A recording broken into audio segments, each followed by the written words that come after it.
صدق الله العلي العظيم وبلغ الرسول النبي الوفي الكريم ونحن على ذلك من الشاهدين والشاكرين. صدق ربنا يا ذا الجلال والإكرام. اللهم انفعنا بالقرآن وعمنا بالغفران واجعلنا على الإيمان ووفقنا للإحسان. اللهم اجعل القرآن العظيم ربيع قلوبنا وجلاء همومنا وغمومنا وكفارة لسيئاتنا وزيادة في أعمالنا وأعمارنا، ونور اللهم به بصائرنا وأبصارنا واستعملنا به سرا وعلانية. اللهم اشفي به مرضانا وعافي به مبتلانا وارحم به موتانا وأحيانا.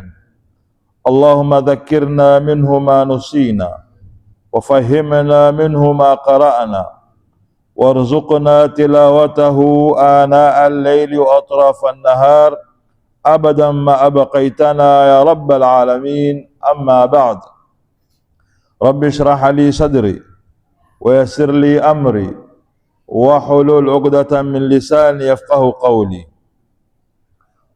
وبسند المتصل عن جلال الدين المحلي نفعنا الله به وبعلومه في الدارين آمين. أعوذ بالله من الشيطان الرجيم. يا أيها الذين آمنوا إذا قمتم إلى الصلاة فاغسلوا وجوهكم وأيديكم إلى المرافق وامسحوا برؤوسكم وأرجلكم إلى الكعبين وإن كنتم جنبا فطهروا وإن كنتم مرضى أو على سفر أو جاء أحد منكم من الغائط أو لمستم النساء فلم تجدوا ماء فتيمموا صعيدا طيبا فامسحوا بوجوهكم وأيديكم منه ما يريد الله ليجعل عليكم من حرج ولكن يريد ليطهركم وليتم نعمته عليكم لعلكم تشكرون. Ya ayyuhalladhina amanu, enyi mulioamini. Na walioamini ni wale ambao wamemwamini Mwenyezi Mungu Subhanahu wa Ta'ala. Mwenyezi Mungu atuhutubu ama wahutubu kila alioamini, na khitabu yenyewe ni kuambia kitu gani? Idha kuntum ila salati, pindi mutakapokusimama kwenda kusali, basi faghsilu ujuhakum, osheni nyuso zenu, wa aidiakum, na mikono yenu, ila almarafiqi, paka katika ziwi zenu ama mpaka katika ziwi za mikono yenu, wamsahu biruusikum, baada kuosha tuambiwa tupukuse zitwa zetu ama zitwa zenu. Wamsahu biruusikum wa arjulakum, na miguu yenu, ila alkaabaini, pamoja na mato mawili ya maguu. Wa in kuntum junuban, na pindi mutakapokuwa na janaba, fatahharu, basi itahirisheni. Wa in kuntum maradha, na mutakapokuwa ni wagonjwa, au ala safarin, ama mutakapokuwa katika safari ya halali, au jaa ahadu minkum min algha'id, au mmoja wenu akaya kutoka choni kwa haja kubwa, au lamastumun nisaa, au mmoja wenu akapambana na mwanamke kwa jimai, falam tajidu ma'an, na kawa katika hali kama hii musipate maji ya kujitahirisha, basi Mwenyezi Mungu atuambia tayamamuni sa'idan tayyiban, kwa mtanga uliokuwa tahara. Na kutawanyamamu kwenyewe ni kufanya nini? Famsahu biujuhikum, pukuseni zitwa zenu, pukuseni nyuso zenu, wa aidiakum, na mikono yenu, minhu, katika kutokamana na hono mtanga. Ma yuridu Allahu liyaj'ala alaykum min haraji, Mwenyezi Mungu hakuyafanya yote haya kutaka kutuwekea uzito, si uzito yule tu sisi. Walakin yuridu liyutahhirakum, Mwenyezi Mungu ataka kututahirisha, waliyutimma ni'matahu alaykum, na kutaka kututimizia neema zake zilizoko kwetu sisi binadamu, la'allakum tashkurun, ili mupate kumshukuru kwa neema kama hizi ambazo kwamba Mwenyezi Mungu Subhanahu wa Ta'ala ametuwekea. Aya ndefu ambayo kwamba imekusanya ahkamul udhu, na ahkamul udhu ni kuitahirisha, na kuitahirisha kwenyewe ni kuitahirisha kwa mai au kuitahirisha kwa mtanga. Na utaona katika aya sura kama hii ni kuanzia mwanzo imekuja kwa uslubu ya ayyuhalladhina amanu, enyi mlioamini, kwa sababu tutaekewa sharia na Mwenyezi Mungu Subhanahu wa Ta'ala. Katika kuweka sharia ametumia uslubu wa sikitiko, kutusikitikia sisi Waislamu ambao kwamba ni dhaifu, ya ayyuhalladhina amanu.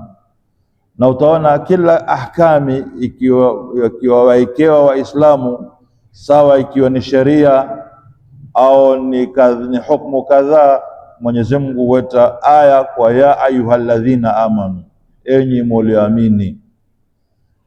Haya ni kuthibitisha hii ni hukumu ambayo kwamba karibu tutakwenda kuingia nayo, ni hukumu ya kufunga. Na kufunga ni kama namna ijulikanao, si kazi rahisi, au si Muislamu yoyote ambaye kwamba aweza kuketi na ndaa kutoka asubuhi alfajiri mpaka saa 12 za jioni bila kutia kitu chenye kuliwa wala kutia kitu kinywaji. Ndio Mwenyezi Mungu atatuambia ya ayyuhalladhina amanu kutiba alaykumus siyamu kama kutiba ala alladhina min qablikum. Ametupambia lugha pesi na kutupumbaza kwamba ibada kama hini au hukumu ya hii kufunga si wafaridhi nyinyi tu ummati Muhammad, pia nimewatangulia kwa faradhia umma waliotangulia. Ya ayyuhalladhina amanu kutiba alaykumus siyamu kama kutiba ala alladhina min qablikum, kama namna alivyofaradhia umma waliotangulia. Kwa hiyo hukumu ukiipata namna hii utaona kwamba ni hukumu ni pesi, kwa sababu lugha yake ni pesi, kwa imekuilia kwa ndia ya upesi, kuliko kumwambia mtu lazima ufunge, ukitofunga nitakuadhibu, nitakutia motoni. Yani ikawa lugha za ushambulivu, utaona kama kwamba huyu anaamrishao amenionea, mbona anaambia niketi na ndaa kuanzia asubuhi mpaka magharibi, mbona anitesa, basi na mimi sitofanya. Lakini ukiambia bwana fanya, nimekuwa hii ibada si wewe tu na mwandani wako pia nimemfaradhia, wewe nitakuua na si wewe tu, na wengine waliofanya makosa kama hawa pia ndio waadhibu kwa kuwaua. Tunaona kwamba mimi ndio mkosa mpaka nikawa nastahili kuuawa, nimefanya kosa kadhaa, na wendani wangu pia waliofanya kosa kama hili na wao wameuawa. Ikiwa Mwenyezi Mungu Subhanahu wa Ta'ala ameweza kuangamiza kitongoji kizima kwa sababu ya tendo la liwati, na wewe utakapokufanya liwati waambiwa utaangamizwa kama namna walivyoangamizwa kaumu Lut. Sasa wewe utakapokulifanya utakuwa umefanya ima ni kwa kusudi au ni kwa kutelea, lakini wajua kwamba na mimi nikikosa kama hili nitafanywa kama namna waliofanywa wengine. Ndipo pele Waislamu ama Waswahili pia wafanyapo yambo kwamba si mwanzo kufanya mimi, wamefanya wengine, au hili sikufanya, si bina kwangu, limefanywa na watu waliotangulia. Kwa ile adhabu ikikupata au sheria ikiwekwa kwa hiyo tunaani katu rahisi, kwa sababu wamefaradhiwa watu wengine. Kwa Mwenyezi Mungu Subhanahu wa Ta'ala atukumbusha katika suratu hii Maida, utaona aya nyingi zimekuja kwa uslubu ya ayyuhalladhina amanu, ni kwamba tumetukua ahadi sisi kwa Mwenyezi Mungu Subhanahu wa Ta'ala. Kwanza ahadi mbili ambazo kwamba tumezitukua kwa Mwenyezi Mungu. Ahadi ya kwanza ni ahadi rububia, kumwepukisha Mwenyezi Mungu ama kumwahidisha Mwenyezi Mungu kwamba hakuna mola afaaye kuabudiwa isipokuwa yeye tu Allah. Ni ahadi tumeitukua kwa Mwenyezi Mungu na ni lazima tuitekeleze ni ahadi. Kisha kuna ahadi ubudia, ahadi ya ibada tumetukua kwa Mwenyezi Mungu Subhanahu wa Ta'ala, kwamba maadamu tuko katika ardhi tutatekeleza zile ibada ambazo kwamba umetufaradhia, kama hii ni ya swala, ya saumu, ya zaka na nyingine ibada ambazo kwamba tumewekewa katika Uislamu. Mwenyezi Mungu Subhanahu wa Ta'ala atukumbusha ahadi ya rububia ya kumwepekesha yeye tu peke yake, ni pale Mwenyezi Mungu alipotuambia katika surat Al-A'rafi aya 172, Mwenyezi Mungu atuambia ama atukumbusha, wa idha akhadha rabbuka min bani adam min dhuhurihim dhurriyatahum wa ashhadahum ala anfusihim alastu birabbikum qalu bala shahidna an taqulu yawma alqiyamati inna kunna an hadha ghafilin. Mwenyezi Mungu alipomuumba Nabii Allah Adam alayhi salam, alizitoa zile zizazi ambazo kwamba zitakuya kabla haziaya ardhini, alitoa katika utilinga wake mgongo wake wa maungo dhuria, kile kizazi ama zizazi zitakazokuya katika ulimwengu kama huu. Akawaambia alastu birabbikum, je, mimi si ndio mola wenu? Yani hakuna afaaye kuabudiwa kwa haki isipokuwa mimi. Dhuria zikanena qalu bala shahidna, tumeshuhudia kwamba hakuna mola afaaye kuabudiwa katika ulimwengu isipokuwa Allah. Na Mwenyezi Mungu akamwambia antaqulu yawm alqiyamati inna kunna an hadha ghafilin, musie mukaghafilika na mambo kama haya na ahdi kama hili, kwani ahdi tuliitukua kwamba tutamwabudu yeye peke yake Mwenyezi Mungu. Hakuna mola watatu wala mola wawili. Sasa wale ambao kwamba waabudu mola asiyekuwa Mwenyezi Mungu ni kwa sababu ya upotevu ya wazee wao au ya watu wengine, kwa sababu tuambiwa katika hadithi za Mtume alayhi salatu wasalam, kullu mauludun yuladu ala fitra, kila chenye kuzaliwa katika fitratil Islam, kwa sababu tumetukua ahdi. Lakini tu ima babake ule kijana atamfanya ni Yahudi au ni Nasara, kwa sababu yale mayezi atakayokuyapata. Kwa sababu hii ahdi lazima tuikumbuke kwamba hakuna afaaye kuabudiwa katika mgongo wa ardhi isipokuwa Mwenyezi Mungu. Hii ni ahdi rububia. Kisha kuna ahdi al-ubudiyya, kufanya ibada. Mwenyezi Mungu alipotuambia wama khalaqtul jinna wal insa illa liya'budun, kwa ni ahdi tumeambiwa kwamba hakuna mwenye kufanya, hakuna jambo lingine lolote la kufanywa isipokuwa ni kumwabudu Mwenyezi Mungu. Na kumwabudu ni namna gani? Ni kutumia hizi aya ambazo kwamba tumefaradhiwa za saumu na za swala na mengineyo ambayo kwamba tumewekewa. Kwa suratul Maida ni sura iliyokuwa ahkami sharia nyingi ndani yake. Yatosha tu katika aya hii ni moja ambayo kwamba tutaisoma na imesoma ile wiki iliyotangulia, kwamba Mwenyezi Mungu atukumbusha na atufaradhia na atuwekea sharia pindi tutakapokusimama kuswali. Tumeambiwa ma khalaqtul jinna wal insa illa liya'budun. Kwa ibada kabla kuifanya kuna mikakati uyafanye kabla kuingia ndani ya ibada. Ikiwa ni somo mathalan, waambiwa kwamba hufai kuinuka ukafunga tu mpaka utie nia, ule daku, ufanye kadhaa, ujiepushe na maasiya, ujiepushe na urongo na hili na lile, ndio ufanye ibada. Na ibada ya swala kabla kutaka kuswali tuambiwa haya ambapo kwamba tumeambiwa wiki iliyopita. Yani siku simama ukaswali ndio utawadhi. Idha kuntum ila idha ya ayyuhalladhina amanu idha kuntum ila salati faghsilu wujuhakum, kutaka kuswali kabla kuingia kuswali, basi Mwenyezi Mungu atuambia tushike tahara. Na kitu gani cha kutahirishia tumewekewa katika fiqhi au katika hadithi za Bwana Mtume sallallahu alaihi wasallam, zile wasaili tahara, ima ni mai au ni mtanga au ni jiwe au kitu cha nne. So wasaili tahara ni mai ndo asli, Ikiwa hatukupata mai tutayamamu kwa mtanga, ikiwa hakuna mtanga ni jiwe. Hizi ndizo wasaili tahara. Mtu hafai kuingia katika ibada bila kushika udhu.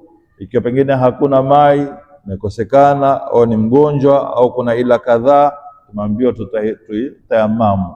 Hakuna mtanga, hakuna mai, umepata jiwe wataka kujisafisha, tumia jiwe.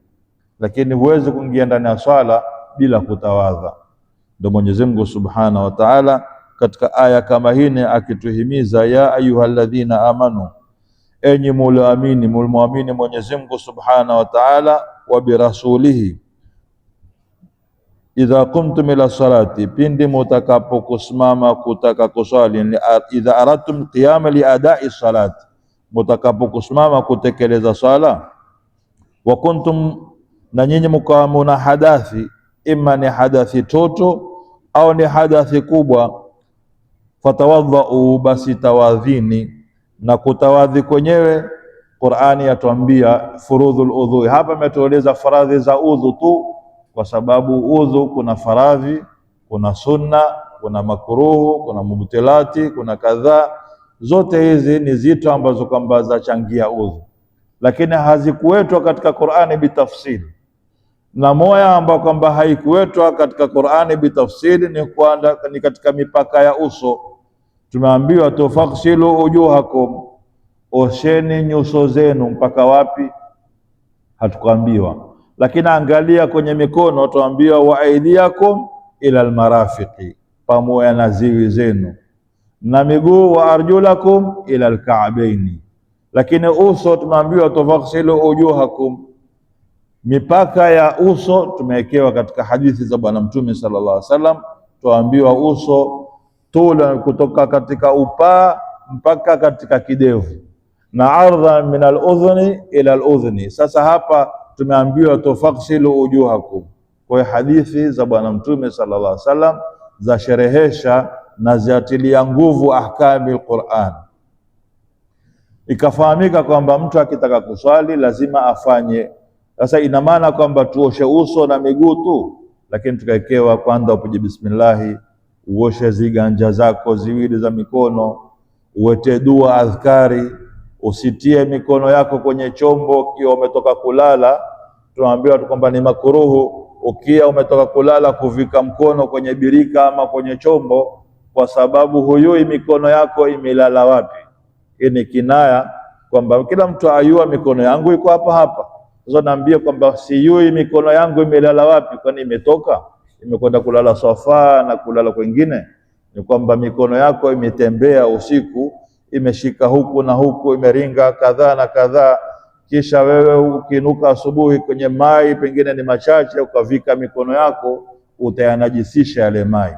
Ndio kaambia kwamba mtu akiinuka asubuhi asivike mikono yake katika chombo, utukue kikopo ama kitu chote uyaoshe nde, uhakikishe kwamba amesafishika, kisha ndio uvike mikono yako katika birika.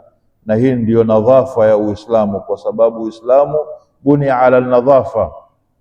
Ama tukiambiwa alislamu nadhif fatanadhafu fa innahu la yadkhul jannata nadhifu. Ni kitu muhimu katika Uislamu, na haswa pindi tuyapo kuswali katika misikiti kwa jamaa.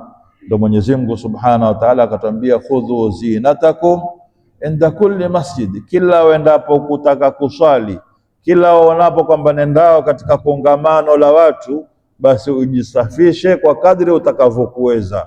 Uoge mwili wako, upige mswaki, uitie hata kama una manukato au ni sabuni yako yenye harufu nzuri, uoge, kwa sababu wewe ndao kutangamana na watu na wendao kuzungumza na Mwenyezi Mungu Subhanahu wa Ta'ala.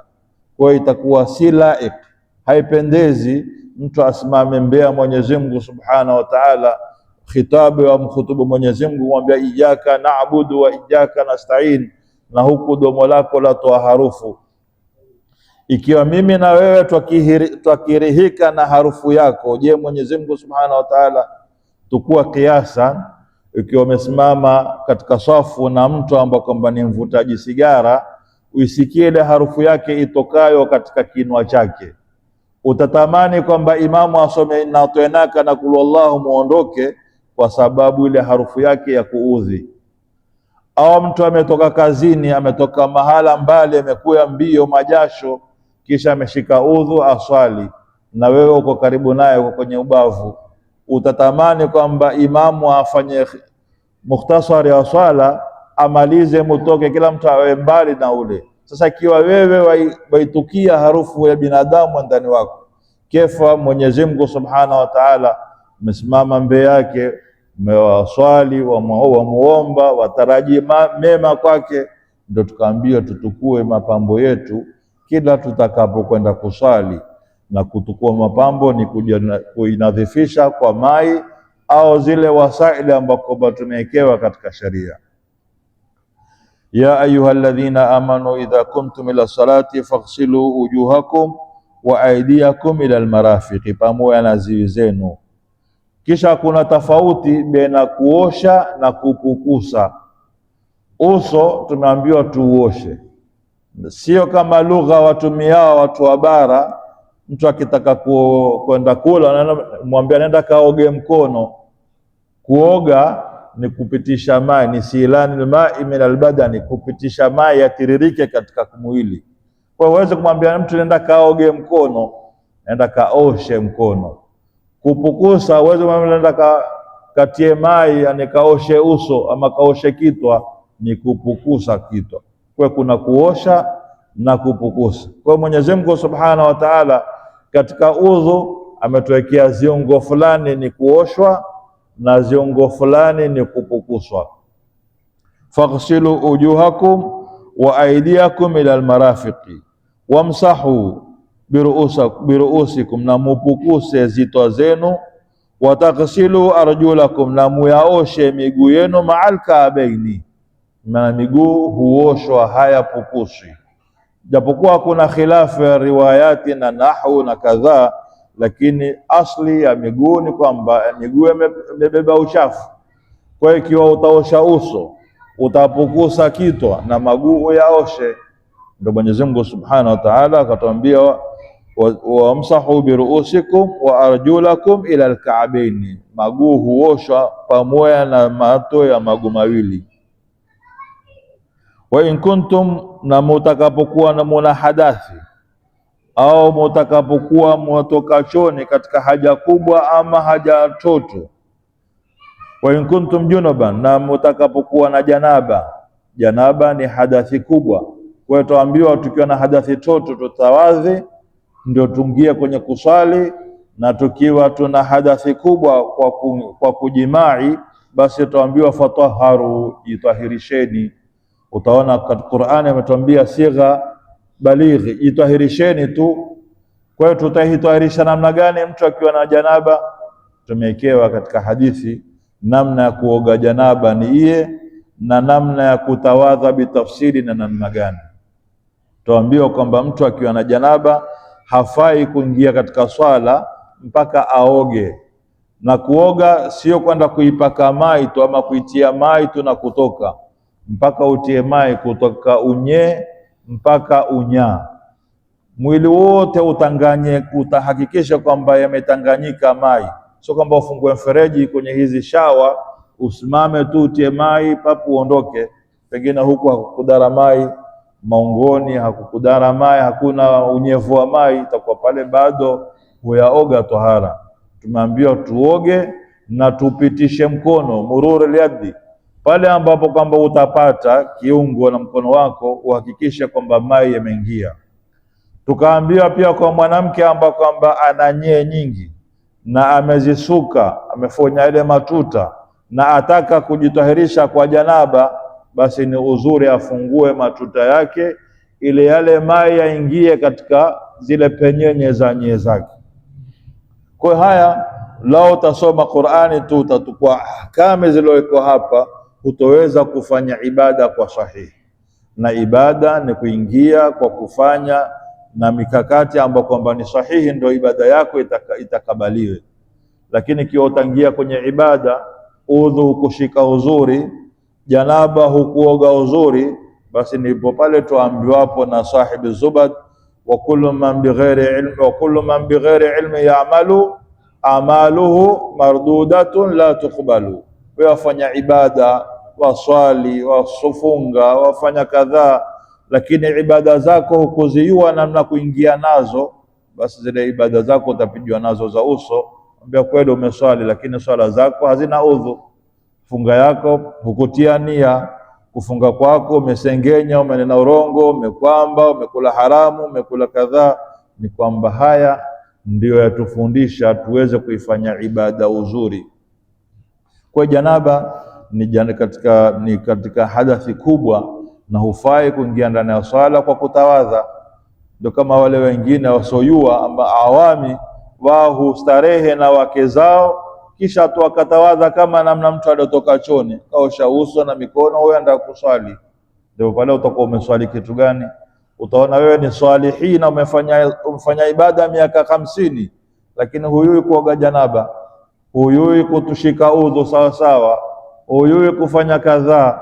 Ndio kuna hikaya moja ambapo hutolewa sana, namna vijana wawili walimuona mzee akitawadha, na kutawadha kwake yule mzee hutawadha makosa. Wale vijana wakasikitika, huyu mtu mzima kutoka alipokuwa kijana barobaro na mukallaf atawadha namna hini, huno si udhu wa kuingia ndani ya swala. Lakini wao ni vijana watoto, watamrekebisha namna gani huyo mtu mzima mpaka akubali? Tena kwa lugha za kiutu uzima, wewe kijana nimekutambisha mimi tu, wewe unifundisha kitu gani? Mimi ni babako, utanifundisha mimi kutawadha? Na haya ndiyo mambo ambayo kwamba tuyapata pindi turudipo katika zijiji zetu. Kijana tumempeleka sisi kwa mchango kwenda kusoma Lamu, yeye tuambia sisi hatuyui kutawadha, sisi hatuyui kuswali, sisi hatuyui kadhaa. Wewe kijana tumekufanyia mchango ni sisi kupeka Lamu kusoma. Lazima utumie hikma pindi utakapokuwa na kosa lafanyika katika ibada, utumie hikma kwa ndia ambayo kwamba halitomuudhi ule mtu mzima wala halitomkasirisha. Hawa vijana wakatukua njama, akafikiria tumrekebishe namna gani huyu mpaka mzee huyu atawadhe uzuri, kwa sababu ni mtu mzima, guu kaburini, kesho hufa huyu. Kwa hiyo ikiwa amefanya ibada zote kutoka nyuma kwa udhu kama huno, kwamba hana swala. Lakini sasa ndia gani tumfanye huyo mzee mpaka ayue kwamba huno udhu wake atawadhi makosa? Wale vijana wakafikiana kwa lugha kwamba tushindane kutawadha, na huyo mzee ndio awe refari wetu kutuangalia nani atatawadha uzuri. Wale vijana wakafikiana, ni rai nzuri. Kumwendea yule mtu mzima, bwana mzee, salamu alaykum, bwana sisi tuna ushindani baina mimi na huyu ndugu yangu, nani ayuwao kutawadha uzuri. Kwa hiyo tutaka wewe kama mtu mzima wetu utuangalie, kisha utuambie nani atakayekuwa ametawadha uzuri.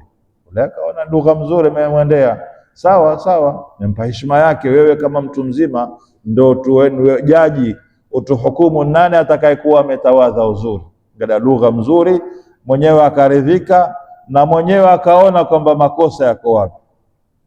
Kijana kwanza akashika mai, kaeka mai na kopo, kaanza bismillahirrahmanirrahim, kaosha ziganja zake, kasukutua, kapitisha mai puani, kaeta zile adhkari, kaeta udhu kwa ukamilifu wake, akamaliza. Huyu bwana baba kwamba mtu mzima, kwamba ni mtu ana akili, ana hikma, kishipa kikampija, kumbe udhu namna hini, mimi hutawadha makosa. Lakini hakunena. Kangia kijana wa pili akatawadha kama namna alivyotawadha wale wa kwanza. Kabla kumaliza ule udhu wake, yule kijana wa pili akamwambia, nyote mmepata, nilokosa ni mimi. Yeye mwenyewe akajijua, na mtu ni uzuri kujua maudhaifu wake. Akamwambia, nyote mmepata, nilokosa ni mimi, na washukuru kwa kunirekebisha udhu wangu. Akaiona kwamba yeye atawadha makosa, yeye enda tukachukua mai kaipija, anakuna kutawadha, kushika mai, ukatukua mai kwenye kiganja chako, ukaanza yule pala uso, yakashuka yakaterereka, na huku waisugua. Lakini sio kutukua mai ukairushia kwenye uso kama namna wafanyao vijana. Tukua mai kaosha tu round kwenye ni uso, basi endao. Mashikio hapukusi, hakuna kuosha uso, hakuna lolote. Au mtu akatia mai birikani imekuwa mingi kati ya uso, ukimwona ametoa maiti imeringiza tu kwenye hili paa ama uso mbeni, lakini hakusikilia min al-udhni ila al-udhni, ameingia kwenye kuswali, au ameosha maguu nyuma kwenye kisiginyo kuna pako la uwazi maya ya kutanganya, watakuwa waingia katika ibada na ilhadi kwamba udhu wako haukosi. Kwa Mwenyezi Mungu Subhanahu wa Ta'ala atufundisha katika aya moja hukumu za kutawadha, kutuwekea faradhi za udhu, na hukumu ya mtu akiwa ana janaba aoge, na ikiwa hatukupata mai ya kutawadha ama kuoga tukaekewa mambo mengine. Na janaba ni jambo gani ama ni nini janaba? Janaba kwanza hupatikana kwa mambo matatu au mambo mane. Janaba mwanamume aweza kupata kwa kuundama na mwanamke maarufu, au aweza kupata janaba kwa kutamani. Umeketi barazani, umeangalia yenye kuangaliwa, fikra zimekupija, ukamaliza haja zako, umepata janaba. Ama umeota kama namna waotao wengine, uteza mpira akiinua guu kumbe amepiga kitanda. Mtu ameota uteza mpira namba 2 3, ndao ikipiga goal imepiga mpira usindizini, akiinuka mguu muuma, ndio janaba linaenda kupatikana. Kwa ndia yoyote utakayokuipata janaba, basi Mwenyezi Mungu atuambia fatahharu, jitahirisheni. Na kuitahirisha ni kuoga. Na kuoga namna gani? Tutakurudi katika hadithi za Bwana Mtume sallallahu alaihi wasallam, atufundisha namna kuoga janaba. Wa in kuntum maradha, na mpindi mutakapokuwa ni wagonjwa. Ugonjwa ni ule ambao kwamba huwezi kutumia mai, au ala safari, ama mutakapokuwa katika safari. Sababu mtu akiwa safarini penda aweza kwenda mahala asipate mai, na wakati wa swala umeingia hakuna mai ya kutawadha. Au jaa ahadukum minkum min al-ghait, au mmoja wenu akaya kutoka choni. Sababu imetiliwa ghait. Ghait ni choo, ni haja kubwa. Katika yote haya ikaendelea akatwambia awala mastumun nisa, ama mumelala na wanawake zenu. Na katika hali kama hii ni ugonjwa, safari, umetoka choni, mmelala na wanawake, falam tajidu maa, kwa hali kama hii msipate mai ya kujitahirisha, basi sheria imetuwekea kitu kingine kipesi. Falam tajidu maan fatayammamu, basi tayamamuni. Na kutayamamu ni kitu gani? Ni kukusudia mtanga uliokuwa tahara, ukaukusanya, ukapiga dharbataini, dharban lilwajhi wa dharban lilyadaini. Na haya yote ataka tafsiri hapa. Ukisoma aya kama hii huwezi kupata tafsiri ya kutayammam wala kuoga wala kutawadha. Ukiyataka haya, rudi katika vitabu za fiqh, itakufundisha namna kutawadha namna gani, sunna zake, makruhu, mubtilatul udhui, kuoga namna gani, nia ya kuoga ni ipi, nia kadhaa, kutayammam. Sio kama namna wafanyao vijana, dharbateni, hutukwa mtanga akapiga kama atezao ile mtezo tukiamkua majandimu matezo. vijana wakiteza wakikusanya mtanga kisha wakipiga ile, itakuwa sio kupiga. Dharbateni ni dharb kapukusa uso, dharb mkono wa kushoto ukapukusa mkono wa kulia, na mkono wa kulia ukapukusa mkono wa kushoto basi. Na kutayamamu ni rahisi, si kama udhu. Mtu akiwa na hadathi toto tuambiwa ni kutawadha. Ni kutawadha ni kuosha viungo mahsus biniati mahsus. Na udhu ikiwa pengine mtu hana tahara na janaba, hakupata mai na ataka kuswali, basi uende uoge kwenye mtanga, kama namna oga wapunda wetu hawa tuwaonao, pengine ujazatiati akajizungua huko na huko, ndio kuoga. Kuoga na kutayamamu kwa mtanga ni sampuli moja, yote ni dharbatani, na yote ni kuosha uso na mikono basi. Kutawadha namna hiyo na kuoga janaba pia namna hiyo, lakini udhu ni tofauti. Udhu ni kuosha uso na mikono, kupukusa kitwa, masikio, kuosha maguu. Janaba ni kutia mai kutoka kwenye utosi mpaka kwenye nyayo.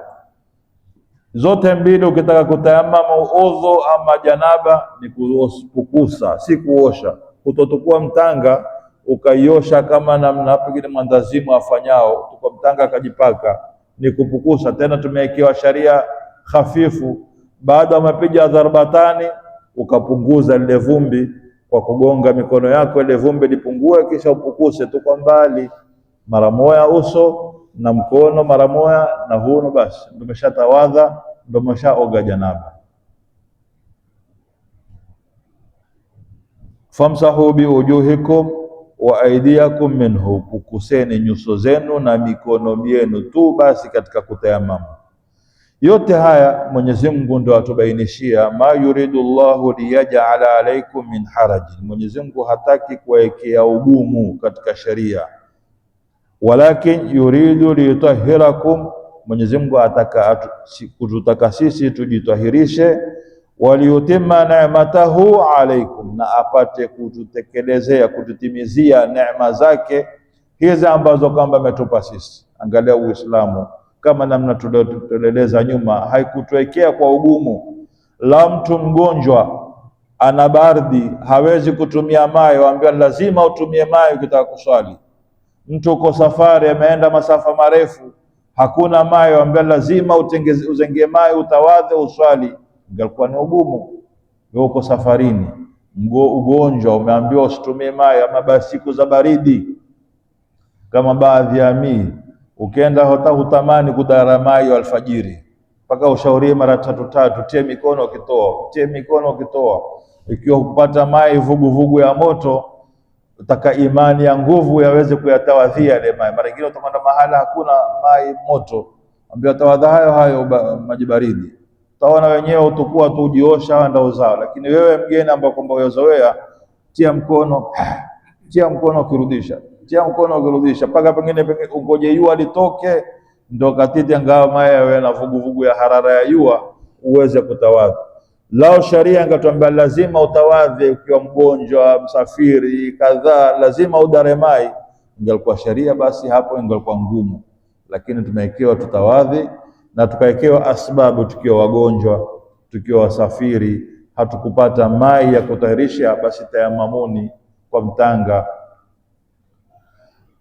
Wa yutimma ni'matahu alaykum la'allakum tashkurun, ili tupate kumshukuru Mwenyezi Mungu Subhanahu wa Ta'ala kwa hizi neema ambazo kwamba ametupa. Ametuwekea sharia, na sharia kama hizi ametuwekea zitu ambazo kwamba ni takhfifu, kwa sababu ni neema tupate kuishukuru. Alhamdulillah, sisi kwanza kujaliwa kwamba ni Waislamu ni neema kubwa.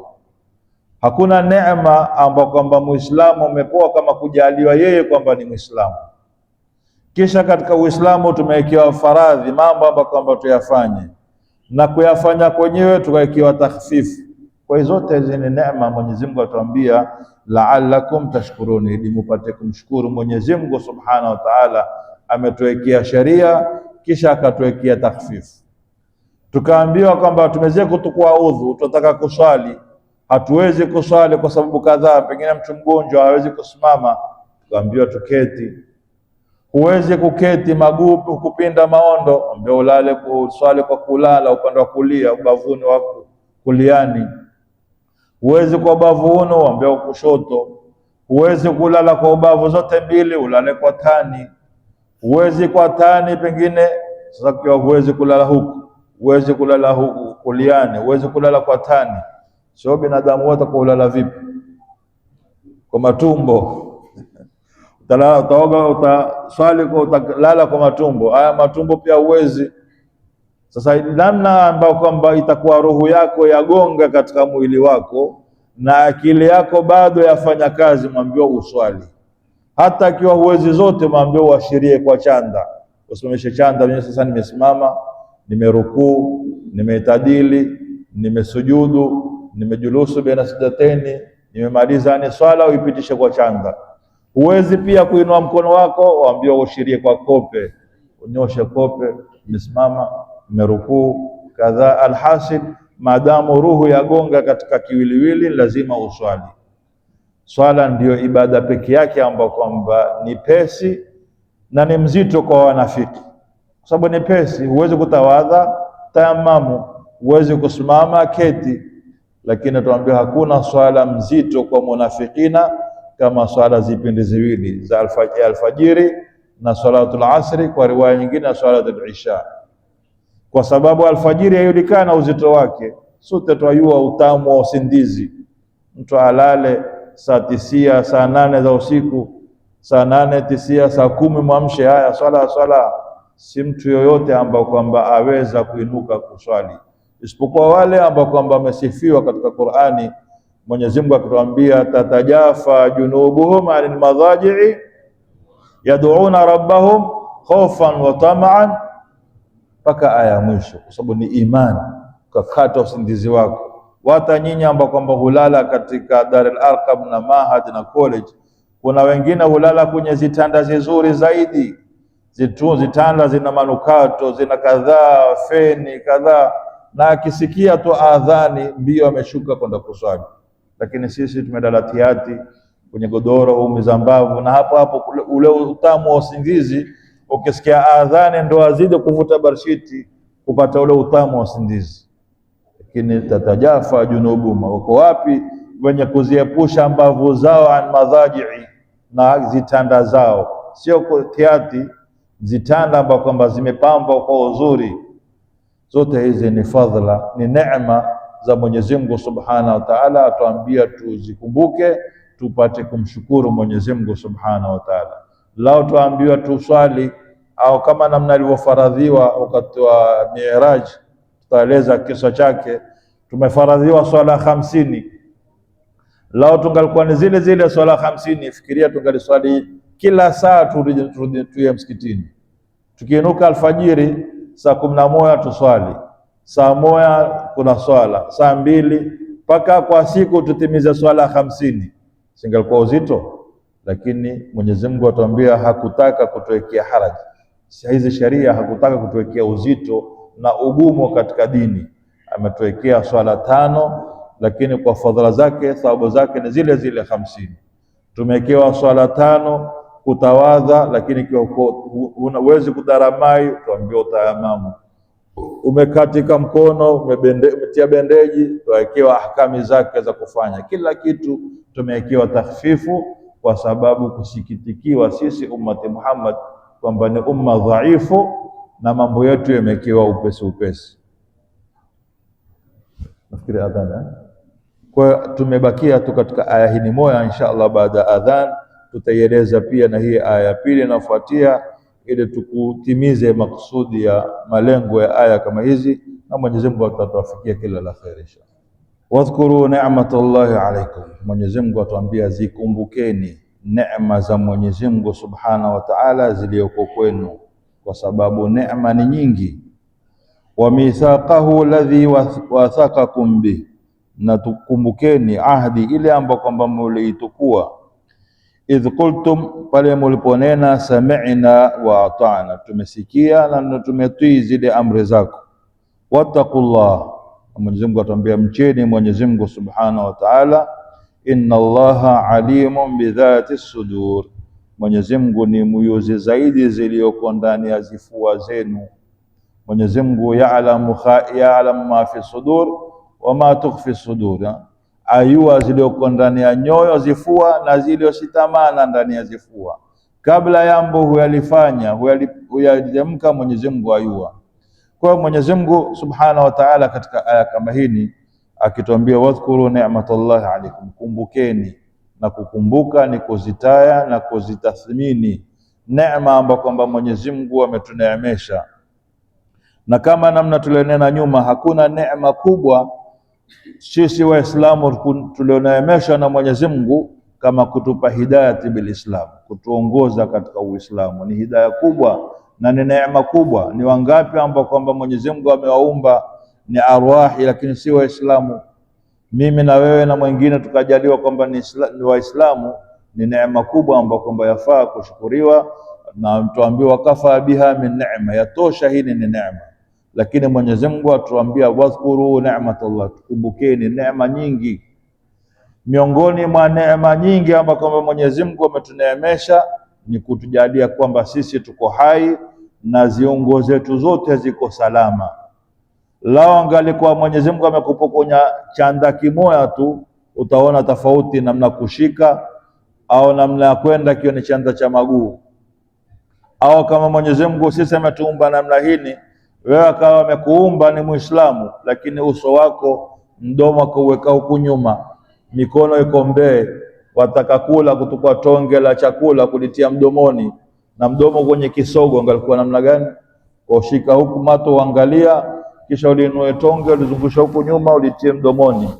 Lakini alhamdulillah Mwenyezi Mungu ametujalia ziungo zetu kamili, ametuumba kwa namna ambayo kwamba alivyotuumba. Walaqad khalaqna al-insana fi ahsani taqwim, umbile zuri. Ndio wale wenye kukosoa tukieleza mambo ambayo kwamba ni kharij al-mawdhu, na Mwenyezi Mungu walaqad khalaqna al-insana fi ahsani taqwim, umbile zuri. Sasa kwa nini hawa ndani wetu mama zetu na madada zetu wakawa watajipokoza kwa marangi sampuli? Simwanza kunena kama boksi la omo zamani kwa sabuni na akiitwa omo, hapa kuna blue, kuna red, kuna kadhaa, kuna rangi hili na hili. Sasa mama zetu na ndugu zetu huipaka mpaka kama pengine mtu badala kuomba ni mzuri, ukimwona atashtuka tafikiri ni shetani, mkimbie. Na Mwenyezi Mungu atuambia walaqad khalaqna al-insana fi ahsani taqwim. Yote haya katika mapambo ya dunia, kujirembeza yafaa, si haramu, lakini mara nyingine hupita kiasi, tukafanya mambo mpaka ikawa ni mubalagha. Sasa imepita kiasi. Jipambe, jirembeshe kwa njia ambayo kwamba ni mzuri, wewe utakuwa ni mzuri na mwenye kukuona atakuona ni mzuri. Lakini wewe tumekuya madawa, Mwenyezi Mungu amekujalia wewe ni mweusi, wanda kuitoka upaka mikorogo, umekuwa kama shetani. Ndio yule bwana mmoja alioa akamwata mke wake ni rangi hizi zetu nyeusi, akaenda zake nje Gharbi kufanya kazi. Yule mwanamke bwana afanya kazi, senti mwetea bibi yake akaona ndia ya kumridhisha mume wake ni kupaka hizi mkorogo, na yeye akawa kama mzungu. Wewe ni Mwafrika, jibadilishe ngozi kama mzungu. Yule bwana baada kuketi miaka kadhaa kia nyumbani kwake, akibisha mlango, bibi yake amefungulia mlango. Kimfungulia muona si kuna mzungu huko, bibi yangu. Kumuuliza bibi yangu uko wapi? Bibi yako mimi. Wewe si bibi yangu. Bibi yangu umemwata rangi yake, ngozi yake ni nyeusi, wewe kama mzungu. Bwana ni mimi. Kadhaa akimfahamisha kwamba si wewe. Naambia mke wangu uko wapi? Kwamba ni mimi. Kwamba ikiwa wewe ndio mke wangu basi tukua zitu zako ndio zako kwenu. Mungu umekufanyia yote haya, nimegharamika, amekadhaa nikufanyia kwa sababu wewe. Kwamba mimi asili ya kukuoa mweusi, nimeipenda hiyo rangi yako nyeusi, sikuipenda kama kwa nataka rangi nyeupe ningekwenda huko nikaoa wale huko. Kwa hiyo akamwaibisha kwa bidii zake na kuona kwamba amtengezea mume wake kampa talaka, huko kuibadilisha kwako umetisha, nenda zako. Akawa ndio sababu ya kupata talaka. Kwa hiyo Mwenyezi Mungu amekuumba, ridhika kwa lile umbile ambalo kwamba amekuumba. Umeumbwa ni mwanamume, kubali kwamba wewe ni mwanamume. Umeumbwa ni mwanamke, kubali kwamba mimi ni mwanamke. Si aibu wala si ila, ni katika miongoni mwa maumbaji Mwenyezi Mungu. Mwenyezi Mungu huumba kwa namna atakao, wala haulizwi katika kuumbwa. Huyu mwanamke, huyu mwanamume, ule mtoto, ule mrefu, ule mweusi, ule mweupe, kuridhika kuwa ni kanaa kwamba Mwenyezi Mungu ameniumba namna hii ni basi.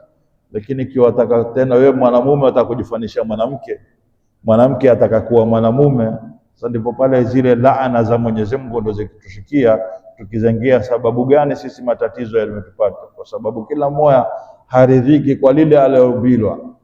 Au wengine wamejaliwa Mwenyezi Mungu miili yao ni mizito minene, wakala tembe ama kadhaa wapate kukonda. Wengine ni wamekonda wembamba, hula tembe watakao wanene. Sasa kila mmoja hatuisi ameumbiwa nani huko ulimwengu. Huyu ataka hili, yule ataka hili. Lao tuambiwa lao kwa Mwenyezi Mungu ni wawili, la fasadata, ulimwengu ukalifasidika. Kwa sababu haiwi tumridhishe nani? Huyu ataka mvua, ule ataka jua. Ule ataka unene, ule ataka mwembamba. Ule ataka mwanamke, ule mwanamke ataka kuwa mwanamume. Turidhike na tuzikumbuke neema za Mwenyezi Mungu Subhanahu wa Ta'ala, alizituneemesha na neema kubwa ni kwamba Mwenyezi Mungu ametuongoza katika Uislamu.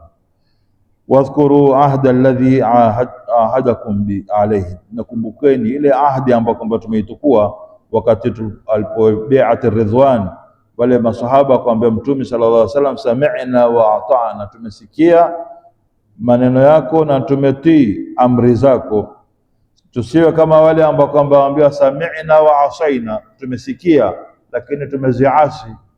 Sisi lazima tunene sami'na wa ata'na. Ndio Mwenyezi Mungu akaiteremsha aya mzima katika sura al-Baqara mwisho, sami'na wa ata'na ghufranaka rabbana wa ilaykal masir wa mithaqahu alladhi wathaqakum bih idh qultum sami'na wa ata'na.